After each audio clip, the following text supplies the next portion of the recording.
Hello student, good morning. आप सब कैसे हैं? मैं PS तिवारी आप सभी का जुपिटर क्लासेस एजुकेशन एकेडमी में स्वागत करता हूं। जैसा कि आप जानते हैं कि आज संडे है, तो संडे की आज स्पेशल क्लास में मैं आपको हिंदी ग्रामर में इसका थर्ड पार्ट व्यंजन के बारे में डिस्कस करेंगे।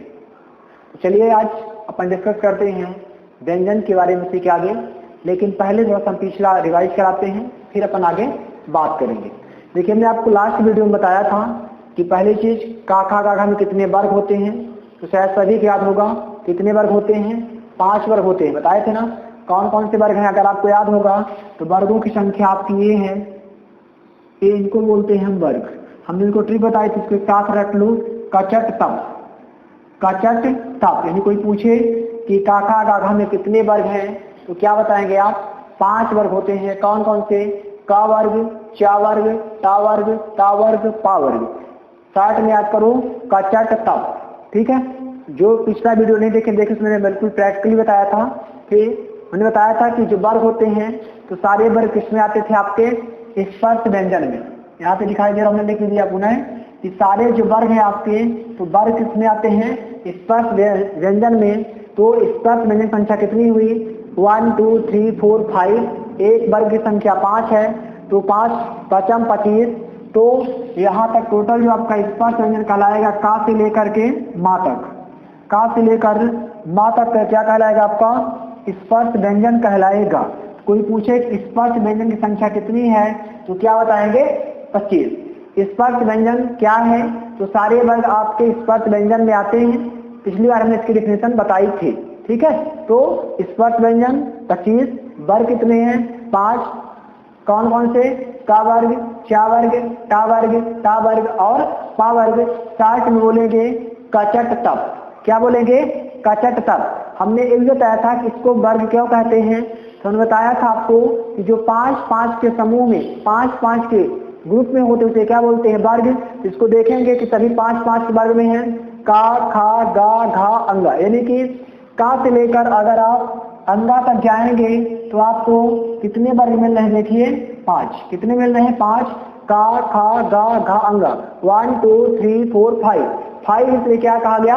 वर्ग। हमने पिछले वीडियो में जोड़ डाला था, इस बार आपको नागली बता रहे हैं। तो यहाँ पे कॉन्सेप्ट क्लियर कि वर्ग कितने हैं? 5 हैं। वर्ग क्यों कहते हैं? 5-5 के समूह में है। सारे वर्ग किसमें आते हैं? स्पर्श व्यंजन में आते हैं। स्पर्श व्यंजन संख्या कितनी है?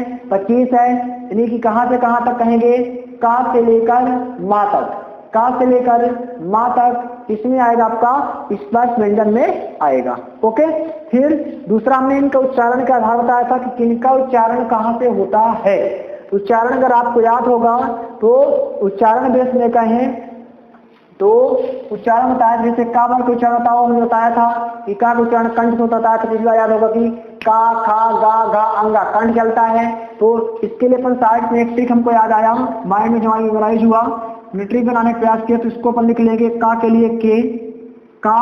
फिर चा का चा, छा, जा, जा, इया। तो ताल, ताल मतलब टी। फिर टा, ठा, डा, डा, अड़ा। मूर्धा, मूर्धा मतलब एन। फिर ता, था, दा, धा, ना। दंतव्य, दंतम मतलब डी। फिर पा, फा, बा, भा, मा मतलब ओ मतलब ओष। तो एक ट्रिक बन जाएगी केटीएम डू। ट्रिक क्या बन गई? KTM do. यानी कि कावर का उच्चारण के से बोल याद कर लीजिए, के मतलब कंठ। चावर का उच्चारण टी से याद करिए, टी मतलब तालव्य। टावर का उच्चारण यम से करिए, यम मतलब मूर्धम। ताम का उच्चारण डी से करिए, डी मतलब दांतव्य। पा का उच्चारण ओ से करिए, ओ मतलब ओष। तो आपको एक हमने ट्रिक बना दी केटीएम। जैसे एटीएम होता है उसी प्रकार से मिलता जुलता वर्ड क्या है? KTM do. केटीएम डू मतलब इसके लिए उच्चारण का साथ आ दिए। के मतलब का वर्ग, चा टी मतलब चा वर्ग, यम मतलब टा वर्ग, डी मतलब ता वर्ग, पा वो मतलब पा वर्ग। यानी कि कोई आपसे पूछे कि किनका उच्चारण कहाँ से होता है, पिछली वाले हमने आपको प्रैक्टिकली बताया था। जैसे हमने बोले कंठ, हो सकता भूल जाए का, खा, गा, घा, अंगा। तो के का उच्चारण कंठ से। हमने 60 इंच की ट्रिक बनाया कंठ के लिए का वर्ग, तो का वर्ग का मतलब के मतलब कंठ, तो का वर्ग मतलब इसमें आप बता सकते हैं कि का खा गा घा अंगा, इनका उच्चारण कहाँ से कर रहे हैं, कंठ से। फिर टी मतलब ताल, ताल के सामने क्या लिखा है, चा वर्ग, चा छा जा झा या, तो ताल से तो बोले थे कि जैसे का खा गा घा अंगा, तो इसका कंठ शुरुआत है, उसके ऊपर जो जाते हैं चा छा जा झा या, तो कंठ से ऊपर आता है, इसको ताल से हमने आपको ट्रिक बता दिया टी। फिर मूर्धा टा ठा डा ढा अड़ा, कंठ ताल और ऊपर आता है तो टा ठा डा ढा अड़ा, यानी कि दंत के नीचे और ताल के ऊपर, तो उसे बोलते हैं मूर्धा। तो मूर्धा के लिए हमने यम लिखा, यम के सामने टी वर्ग, तो टा ठा डा ढाना का उच्चारण मूर्धन से।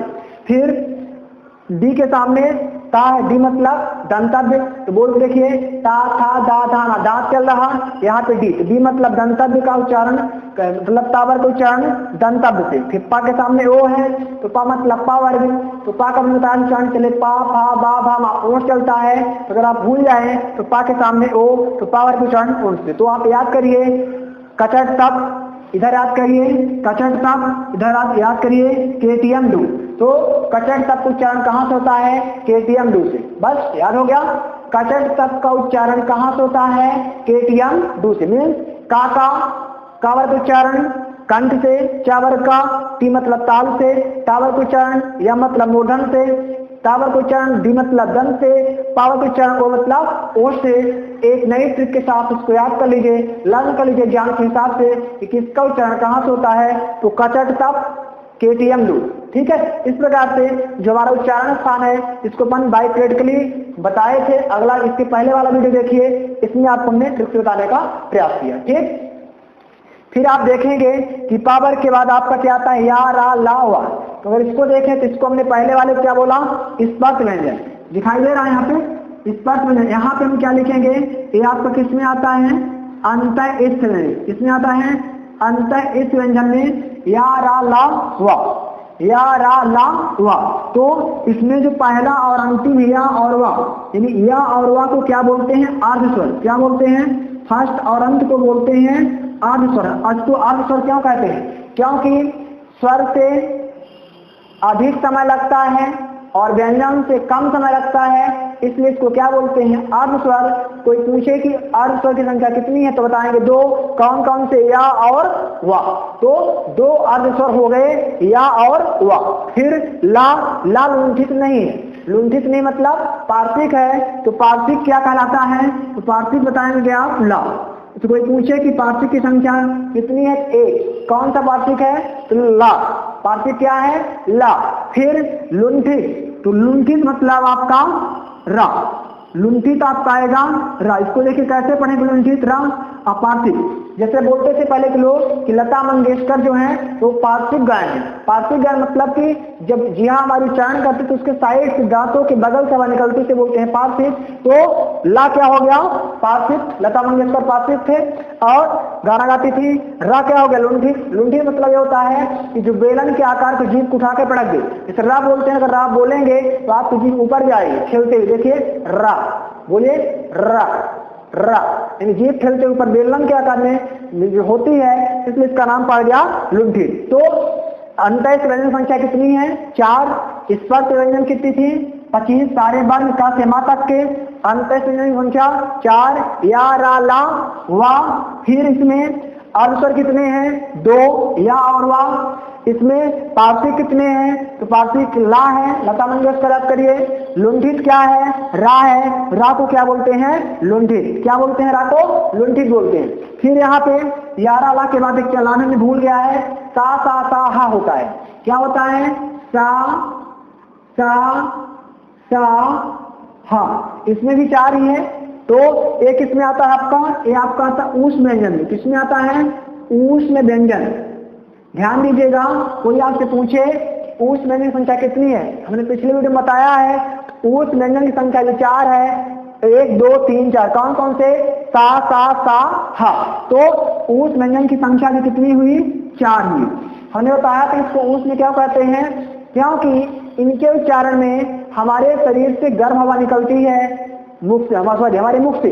जब बोलेंगे क्या निकले, गर्म हवा से बोलिए, हाथ उल्टा करके बोलिए सा सा हा, तो गर्म हवा निकलेगी सा सा हा, इसे क्या बोलेंगे ऊष्म व्यंजन। लेकिन जब का खा का बोलते हैं तो गर्म हवा नहीं निकलती। बोलिए का खा गा घा अंगा नहीं निकलेगी ना, तो जितने बार उसमें नहीं निकलती है, लेकिन जब आप सा बोलेंगे सा हा, तो गर्म हवा निकलती है, इसलिए इसे क्या बोलते हैं ऊष्म व्यंजन।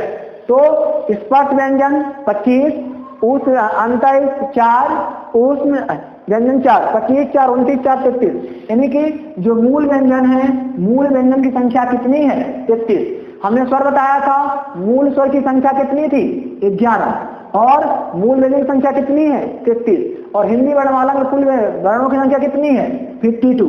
लेकिन अभी कितने हुए 33 से 11 44, अभी आपके 8 बाकी हैं। वो 8 कौन से उनको भी हम आगे बताएंगे। यहाँ तक कॉन्सेप्ट क्लियर, ठीक है। अब अपन इसी में अगर आगे बात करें तो हम बात करते हैं संयुक्त व्यंजन के बारे में। संयुक्त व्यंजन को क्या कहते हैं, चलिए बात करते हैं संयुक्त व्यंजन के बारे में। पिछली बार हमने बताया भी था कि संयुक्त व्यंजन की संख्या कितनी है 4 है। कितनी है 4 है। कौन कौन से हैं उसको चलिए एक बार पुनः देख लेते हैं। संयुक्त व्यंजन भी होते हैं, संयुक्त स्वर भी होते हैं। हो सकता है कि भी आपने व्यंजन हमने पिछली बार बताया था लेकिन स्वर के बारे में नहीं बताया था। तो हम बात करेंगे संयुक्त व्यंजन। संयुक्त व्यंजन ज्वाइंट कॉन्सोनेंट, संयुक्त व्यंजन की संख्या कितनी है, तो देखिए इसमें आपका 4 आता है, छा त्रा ज्ञा त्रा, 4 है। कौन कौन से, छा त्रा ज्ञा त्रा। तो कोई पूछे कि संयुक्त व्यंजन की संख्या कितनी है, 4 है। एक एसआई में 2-3 बार आ चुका है, ये दोनों आए, छा और त्रा दोनों आ चुके हैं कि संयुक्त व्यंजन है, कौन है क्या और क्या ऐसे पूछता है। तो देखिए इनको कैसे बोला गया, छा त्रा ज्ञा और त्रा, इनको संयुक्त व्यंजन कहा क्यों गया। कोई आप पूछे इनको संयुक्त व्यंजन क्यों कहा गया तो आप क्या जवाब देंगे। देखिए संयुक्त व्यंजन क्यों कहा गया कि जो संयुक्त है मतलब एक व्यंजन से ज्यादा से बने, मतलब समझ गए कि संयुक्त मतलब मिलकर एक व्यंजन से ज्यादा है लेकिन 1.5 ही व्यंजन है, 2 व्यंजन नहीं, 1.5 व्यंजन से मिलकर बना है लेकिन एक से तो ज्यादा है, इसलिए इसे क्या कहा गया संयुक्त व्यंजन। कैसे, हाउ, देखिए तो जो छा है तो अगर इसको देखा जाए इसको अपन ऐसे कह सकते हैं का धन सा, का धन सा, इसको कह सकते हैं ता धन रा, इसको कह सकते हैं जा धन या, इसको कह सकते हैं सा धन रा। सारे देखिए अपने आप में हलंत मतलब आधा, हलंत का मतलब क्या होता है आधा, आधा का और सा से क्या बना छा। अगर इसको देखेंगे तो यहाँ बीच में से कट रहा है ना, तो का धन सा छा बन गया। इसी प्रकार से आपका ता धन रा त्रा बन गया। तो जो सारे आपके व्यंजन हैं इस प्रकार से बनते हैं, का धन सा ता धन रा जा धन या, ठीक है। लेकिन आपको ऐसे भी मिल सकता है पेपर में घुमाने के लिए कि का धन सा धन आ, क्योंकि आपने पढ़ा है कि जितने हमने बताया था जितने भी व्यंजन है सारे व्यंजन किससे मिलकर बने होते हैं, स्वर से। किससे बने होते हैं, स्वर से। यानी हलंत नहीं लगा तो इसके साथ आ ऑलरेडी निकल रहा है। आप काका गागा का कोई भी वर्ण उच्चारित कीजिए, ऐसा कोई वर्ण नहीं होगा जिसके साथ आ ना निकले। का आ निकला, क्या आ निकला, ता पा मा या, कोई भी काका गागा व्यंजन शब्द का उच्चारण करेंगे उसके साथ ऑलरेडी आ इंक्लूड होता है। तो इस फॉर्म में भी मिल सकता है ऑब्जेक्टिव कि छा किससे बनता है, तो का धन सा, या ऐसे मिल सकता है आपको भ्रमित करने के लिए का धन सा धन आ। तो माइंड में आप सेट करिए, ठीक है, कि जो आपका काका काका उसमें आ ऑलरेडी इंक्लूड होता है। क्योंकि देखिए काका काका बनता सबसे है, बट जब आदमी इसको छोड़ के आप 11वीं 12वीं या यूनिवर्सिटी कंपटीशन में आते हैं तो आप जब नई चीज पढ़ते हैं तो हो सकता है कि जैसे बोलते हैं ना कि जब mind set out of side रहते हैं तो हमारा माइंड भी आउट हो जाता है, इसलिए हम भूल जाता है। बाकी बनने की बात सच बनता है, इसको आप जितना रिवाइज करें उतना ही आपसे बनेगा। तो छा किससे बना, का धन का से या का धन सा धन आ से। त्रा बनता है ता धन रा से, ज्ञा बनता है जा धन या से, त्रा बनता है ता धन रा से। इसलिए इनको क्या कहते हैं, संयुक्त व्यंजन, क्योंकि प्रत्येक व्यंजन एक से अधिक व्यंजन से मिलकर बना है। लेकिन अगर रियल बोला जाए तो 1.5 व्यंजन है, सा एक और जो हलंत लगा है इसको आधा कहेंगे तो क्या बन जाएगा 1.5। तो प्रत्येक संयुक्त व्यंजन 1.5 व्यंजन से मिलकर बना है, इसलिए इसे क्या कहते हैं संयुक्त व्यंजन। 1.5 व्यंजन होता है तो भी चल जाएगा। आप इतना कह सकते हैं कि प्रत्येक व्यंजन एक से अधिक व्यंजन से मिलकर बना होता है, इसलिए इसे क्या कहते हैं संयुक्त व्यंजन कहते हैं। ठीक, तो जो हमारा व्यंजन का था तो संयुक्त व्यंजन की संख्या कितनी हुई 4 हुई। जिस प्रकार से संयुक्त व्यंजन की संख्या 4 है उसी प्रकार से संयुक्त स्वर की संख्या भी 4 है। अब संयुक्त स्वर कौन कौन से होते हैं तो देखिए संयुक्त स्वर आपके जैसे सजाती स्वर जो है, सजाती स्वर में आपको दिखाई दे रहा होगा। सजाती स्वर आपके जैसे आ ई ऊ ए ओ आओ अंग आ, तो यहाँ तक नहीं लेते, में नहीं तक लेता है, ओ आओ तक यहाँ तक जो सजाती स्वर है आपके तो यही है। जैसे आ एक जाति है, ई ऊ ए ओ एक जाति है, तो इनको बोलेंगे सजाती स्वर। लेकिन जैसे संयुक्त स्वर संख्या 4 ऐसे इसकी कैसे 4 हो जाएगी। जैसे आपने देखा होगा जो बनता है ऊ, तो अगर ऊ का संविच्छेद देखे होंगे तो ऊ किससे किससे बनता है तो ऊ आपका बनता है आ धन ई। आ धन ई बराबर क्या बनता है आपका, अगर आ ई को जोड़ेंगे तो बनेगा ऊ, आ और ई को जोड़ेंगे तो क्या बनता है ऊ बनता है, और अगर आ और ऊ को जोड़ते हैं तो क्या बनता है ओ बनता है आ धन ई। यानी ऐसे कहेंगे आ धन ई बराबर ऊ। ठीक है, अब बड़ा आ धन ई बराबर हो जाएगा ऊ।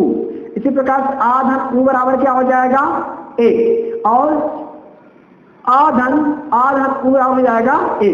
तो ए आपके 4 संयुक्त स्वर हैं ऊ ए ऐ। क्यों, क्योंकि यह 2 स्वर से मिलकर बन रहे हैं। व्यंजन जो संयुक्त व्यंजन है 1.5 व्यंजन से बनते हैं, जो संयुक्त स्वर है संयुक्त स्वर आपके 2 स्वरों से मिलकर बन रहे हैं। आ धन ई बराबर ऊ, आ धन ई बराबर ऊ, आ धन ऊ बराबर ए, आ धन ऊ बराबर ऐ। तो संयुक्त स्वर की संख्या 4 है ऊ ए ऐ। ठीक, संयुक्त व्यंजन कितने आपके 4 हैं। छात्र ज्ञान क्या बता दिए संविच्छेद करके, का धन सा बराबर 6, ता धन रा बराबर त्रा, ज्या धन इया बराबर ज्या, शा धन रा बराबर श्रा। सिमिलरली इसी प्रकार से आपके स्वर विचार हैं ऊ ए ऐ। कैसे, ऊ जो है तो आ धन ई से बनता है, ऊ जो है तो आ धन ई से बनता है, ए जो है तो आ धन एक ऊ से बनता है, और ऐ जो है तो आ धन ऊ से बनता है, इसलिए क्या कहा गया संयुक्त स्वर। तो संयुक्त व्यंजन की संख्या भी 4 है और संयुक्त स्वर की संख्या भी 4 है। ठीक, अब हम बात करेंगे काका नहीं आगे अल्प प्राण और महाप्राण के बारे में। तो चलिए आइए हम बात करते हैं अल्प प्राण, महाप्राण, आघोष, साघोष। ये सब बहुत इंपॉर्टेंट टॉपिक है, इनमें हम क्लास में सकते हैं कुछ क्वेश्चन ही पूछेंगे। तो जैसे कोई बात करे कि अल्प प्राण की संख्या कितनी है, आघोष कितने, साघोष कैसे हैं, तो यहाँ पे हम लिख लेते हैं आघोष, यहाँ हम लिख लेते हैं साघोष या घोष, घोषों से बोलते हैं आघोष साघोष। देखिए आघोष का मतलब ये होता है कि प्रत्येक वर्ग का पहला और दूसरा, प्रत्येक वर्ग का पहला और दूसरा क्या कहलाता है आघोष, और तीसरा चौथा पचमा क्या कहलाता है साघोष। प्रत्येक वर्ग का पहला दूसरा वर्ण कहलाता है आघोष, तीसरा चौथा पचमा क्या कहलाता है साघोष। आघोष मतलब है जिनको बोलने पर हमारे स्वर तंत्र में कोई कंपन ना हो, उसे क्या कहेंगे अपन आघोष कहते हैं। लेकिन जिनको बोलने में हमारे स्वर तंत्रों में कंपन होता है उसे हम क्या बोलते हैं साघोष। तो प्रत्येक वर्ग का पहला और दूसरा वर्ण क्या कहलाएगा आघोष। अब आप समझिए कैसे कह दिया है, तो साथ ही छोटा भूल लिख का खा गा घा अंगा चा छा जा झा अया टा ठा डा ढा अड़ा ता था दा धा ना पा फा बा भा मा। अब देखिए आघोष प्रत्येक वर्ग का पहला दूसरा, ये आपको पता है कि सारे वर्ग हैं, इसको पहला दूसरा तीसरा चौथा पचमा मानते हैं। तो पहला दूसरा मतलब कि जैसे कि का वर्ग की बात करें तो का वर्ग में का और खा किसमें आएगा आघोष में, का और खा किसमें आएगा? आघोष में, पहला दूसरा। फिर साघोष में क्या आता है? तीसरा चौथा पांचवा। तो तीसरा मतलब गा घा अंगा, तीसरा में गा, चौथे में घा, पांचवें में घा अंगा, का खा गा घा अंगा, तो गा घा अंगा। इतने जानते हैं, समझ गए होंगे कि प्रत्येक वर्ग का पहला और दूसरा वर्ण आघोष में, तीसरा चौथा पांचवा वर्ण साघोष में। जब आप इस वर्ण को पकड़ पाएंगे तो कंपटीशन में आप बता सकते। तो कोई पूछा आपसे कि निम्न में से कौन सा आघोष है, अब आपको ऑप्शन दे दिया, आघोष का ऑप्शन दे दिया, पहला दे दिया का गा, दूसरा दे दिया आपको पा मा, तीसरा दे दिया आपको टा था, और चौथा दे दिया आपको चाहिए। तो आप बताओ कौन सा आघोष है? तो अगर आप देखेंगे इसमें एक आघोष है, एक साघोष है, इसमें एक आघोष है, एक साघोष है, इसमें ए भी आघोष है, ए भी आघोष है, इसमें आपका ए आघोष है, ए साघोष है। तो सही आंसर इसका ये होगा, क्योंकि दोनों आघोष होना चाहिए। इसमें आप देखें सब में एक आघोष एक साघोष है, सिर्फ यही जो गोला की है तो इसमें दोनों साघोष हैं। तो जब आप इसको पढ़ पाएंगे तभी आप आघोष साघोष को पहचान पाएंगे। तो प्रत्येक वर्ग का दूसरा, पहला दूसरा आघोष, तीसरा चौथा पांचवा साघोष। तो समझ गए होंगे एग्जाम्पल से, साघोष मतलब पहला दूसरा, साघोष मतलब तीसरा चौथा पांचवा। ठीक, जैसे साघोष कोई पूछे कि निम्न में से कौन सा साघोष है, अब आपको ऑप्शन दे दिया गया साघोष का। तो देखिए हमने एग्जाम्पल दे दिया आपको, एग्जाम्पल, पहला एग्जाम्पल गा घा, दूसरा एग्जाम्पल ढा टा, तीसरा एग्जाम्पल पा मा, और चौथा एग्जाम्पल चाहिए। अब आप बताओ इसमें क्या होगा, इनमें से कौन सा साघोष है? तो आपको कॉन्सेप्ट क्लियर है कि तीसरा चौथा पांचवा। तो यहाँ पे देखिए गा घा यानी कि तीसरा और चौथा यही है, तो हो जाएगा साघोष। तो जब कॉन्सेप्ट बनेगा पहला दूसरा आघोष तो बता सकते हैं, तीसरा चौथा साघोष तो बता सकते हैं। ये हो गया आपका आघोष साघोष का कॉन्सेप्ट। अब देखिए इसी में हम बात करेंगे अल्प प्राण और महाप्राण की।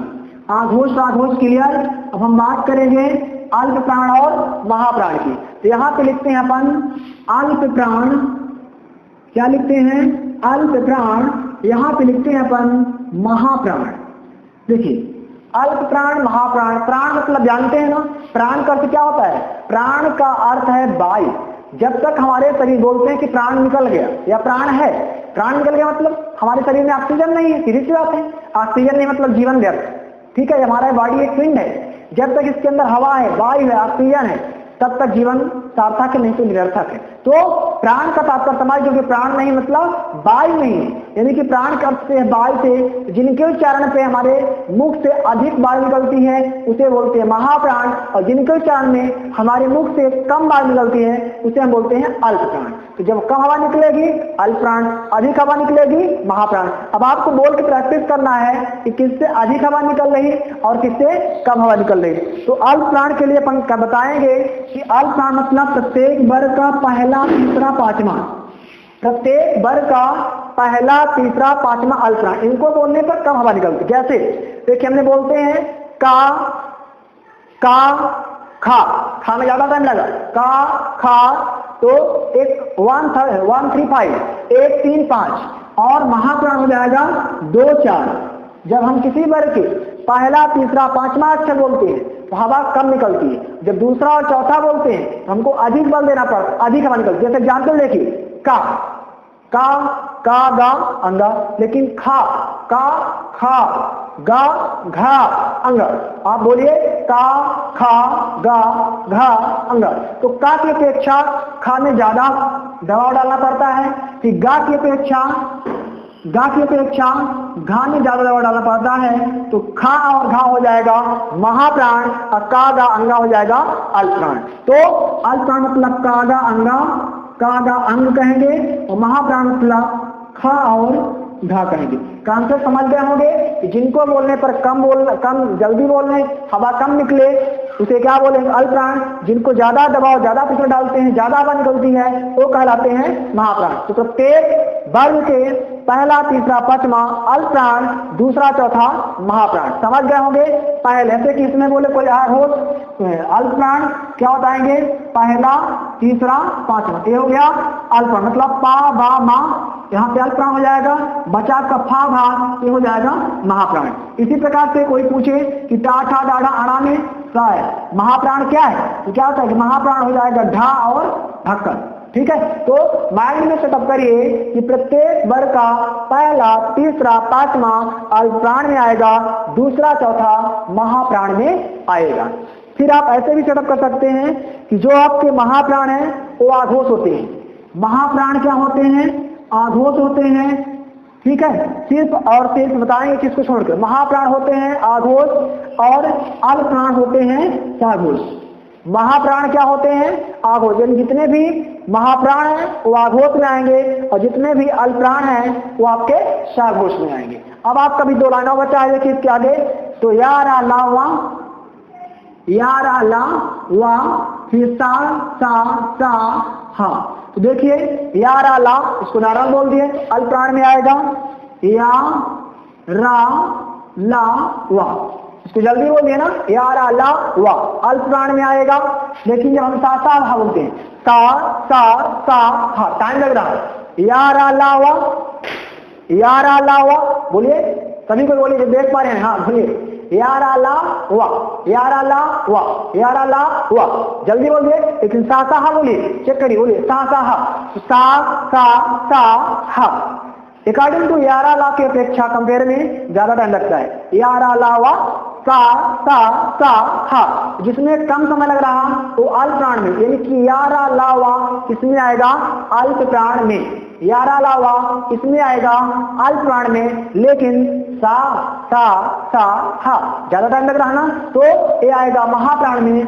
तो यहां लिखेंगे महाप्राण में सा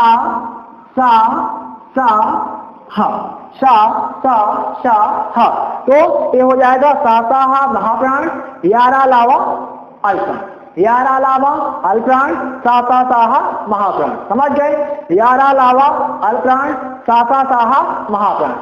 लेकिन हमने बोला है कि अल्प प्राण होते हैं साघोष और महाप्राण होते हैं आघोष, लेकिन हा को छोड़कर, हा के सिवाय, हा एक ऐसा है कि जो कि महाप्राण और साघोष है।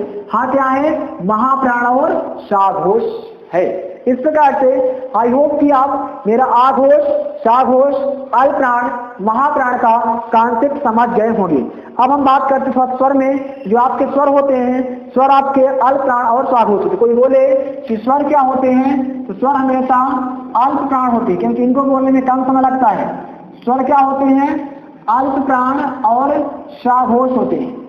क्या होते हैं, अल्प प्राण और साघोष होते हैं, यानी कि जैसे आ ई ऊ, ये क्या है, ये सारे आपके स्वर अल्प प्राण और साघोष होते हैं। ठीक, तो अल्प प्राण, महाप्राण, आघोष, साघोष में अगर किसी को डाउट हो, अभी भी मैंने कोशिश किया कि आपको मैंने बिल्कुल, हमने ये मान पाया कि आप आज नर्सरी क्लास में बैठे हैं।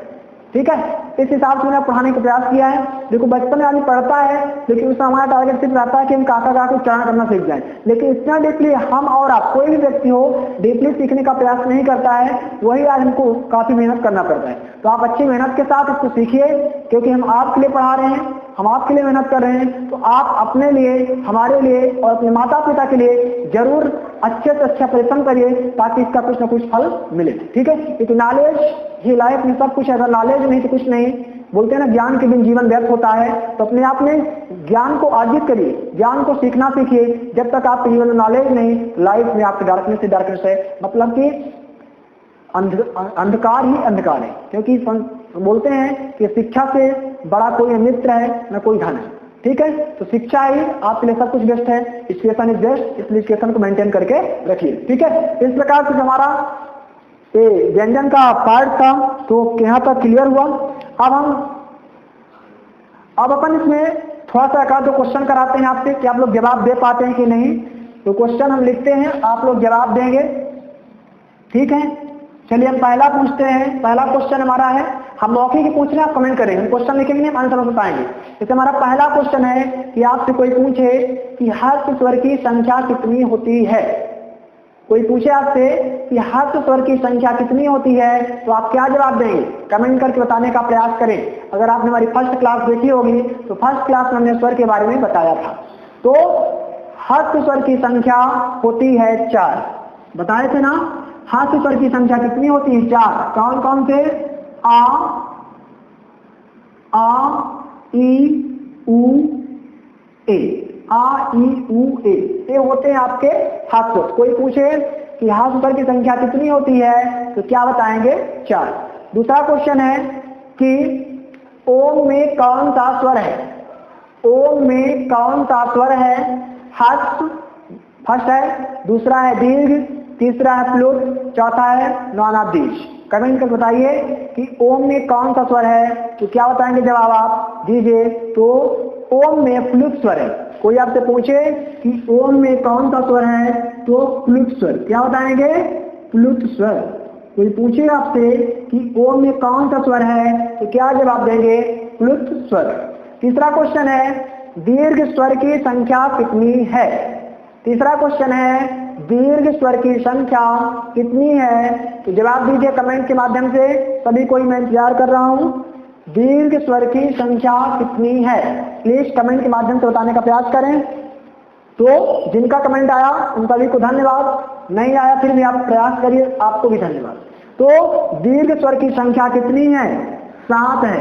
इन 4 को छोड़ करके जैसे कि बड़ा आ, बड़ी ई, बड़ा उ, ऐ, ओ, औ और री, ये हो गए आपके 7। तो 7 और 4 जोड़ दिया जाए टोटल हो गया 11। और हमने बताया था कि मूल स्वर की संख्या कितनी होती है? 11। 3 क्वेश्चन कंप्लीट। हास्य स्वर की संख्या 4। कौन कौन से? आ, ई, उ, ए। दीर्घ स्वर की संख्या 7। कौन कौन से? आ, ई, उ, ए, ओ, औ, री। मूल स्वर की कुल संख्या 11। और ओम में कौन सा स्वर है? प्लुत स्वर है। तो चारों क्वेश्चन कंपटीशन में आए हुए मैं आपको बता दे रहा हूं। ओम वाला तो एसआई में और वर्ग 1 केमिस्ट्री में आया है। 2019 में आया था और 2015 में आया था। 2015 एसआई के पेपर में, 2019 वर्ग 1 केमिस्ट्री के पेपर में आया था कि ओम में कौन सा स्वर है तो आप जवाब देंगे प्लुत स्वर है। ये आया था आपका पुलिस कांस्टेबल में कि हास्य स्वर की संख्या कितनी होती है तो 4। इसकी हमको डेट और सेट तो नहीं याद है लेकिन आया था, इतना बता रहे हैं। हास्य स्वर की संख्या कितनी होती है? 4। दीर्घ स्वर की संख्या कितनी होती है?